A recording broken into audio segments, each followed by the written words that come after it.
നല്ല ഒരു മനോഹരമായ കവിവാക്യമുണ്ട്.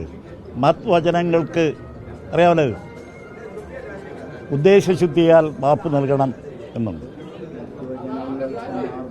മദ്വചനങ്ങൾക്ക് മാർദ്ദവമില്ലെങ്കിൽ ഉദ്ദേശശുദ്ധിയാൽ മാപ്പ് നൽകൂ എന്നൊരു വരിയുണ്ട്. ഈ ജില്ലയിൽ അത്യാവശ്യമായി സംഘടനാ പ്രവർത്തനങ്ങളിൽ നമുക്കറിയാം, വളരെ താഴെ തട്ടിലേക്ക് പോകുമ്പോൾ അച്ചടിച്ച ഭാഷയിലൊന്നും താഴെ തട്ടി സംസാരിക്കാൻ നോക്കില്ല. നമുക്ക് വളരെ എങ്ങനെയെങ്കിലും ഈ സംഘടന ഇന്ന് കാണുന്ന ഈ ശക്തി തിരിച്ചു കൊണ്ടുവരണം എന്നുള്ള ആവേശത്തിലാണ് ഞങ്ങൾ ഒരുമിച്ച് പ്രവർത്തിക്കുന്നത്.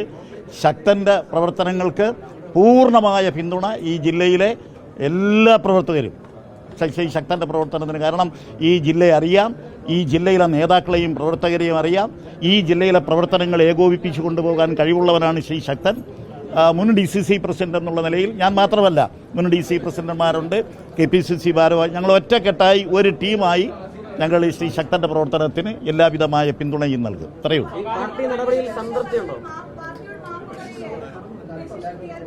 അല്ല, അതിനെ സംബന്ധിച്ച് അന്വേഷിക്കാനായിട്ട് KPCC ഒരു ചുമതലപ്പെടുത്തിയിട്ടുണ്ട്.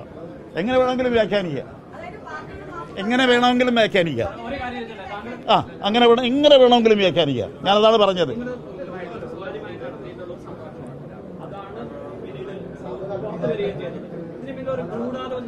താങ്കളെ മാറ്റണമെന്ന് നേരത്തെ ചില പ്രവർത്തകർക്ക് പറഞ്ഞിരുന്നു. അപ്പൊ അതുകൊണ്ടുള്ള ഒരു ഗൂഢാലോചന എന്ന രീതിയിൽ കാണുന്നു. ഞാൻ ഒരു 55 വർഷം കൊണ്ട് ഈ ജില്ലയിൽ പ്രവർത്തിക്കുന്ന ഒരാളാണ്. എനിക്ക് അങ്ങനെ അഭിപ്രായമില്ല.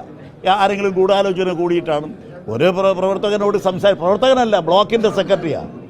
ബ്ലോക്കിന്റെ സെക്രട്ടറിയോടാണ് DC പ്രസിഡന്റ് സംസാരിക്കുന്നത്. അത് ചോർന്നത് എങ്ങനെ, ആ ചോർന്നതിന് ശേഷം ഉണ്ടായ സംഭവവികാസങ്ങളതാണ്.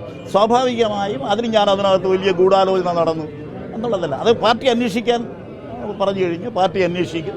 ആ പാർട്ടി അന്വേഷിക്കുന്ന ഫൈൻഡിങ്സ് എന്താണോ അത് കേൾക്കാൻ ഞങ്ങൾ ബാധ്യസ്ഥരാണ്. ഞങ്ങൾ പാർട്ടി പ്രവർത്തകരായതുകൊണ്ടാണ് ഇതെല്ലാം ഞങ്ങൾ അനുസരിക്കുന്നത്. ഞങ്ങൾ പാർട്ടിക്ക് അകത്ത് നിൽക്കുന്നവരാണ്. Thank you very much. ഇന്നലെ ചാനലുകാരെ എനിക്ക് കാണാൻ കഴിഞ്ഞില്ല, മാധ്യമ സുഹൃത്തുക്കളെ കാണാൻ കഴിഞ്ഞില്ല. സോറി.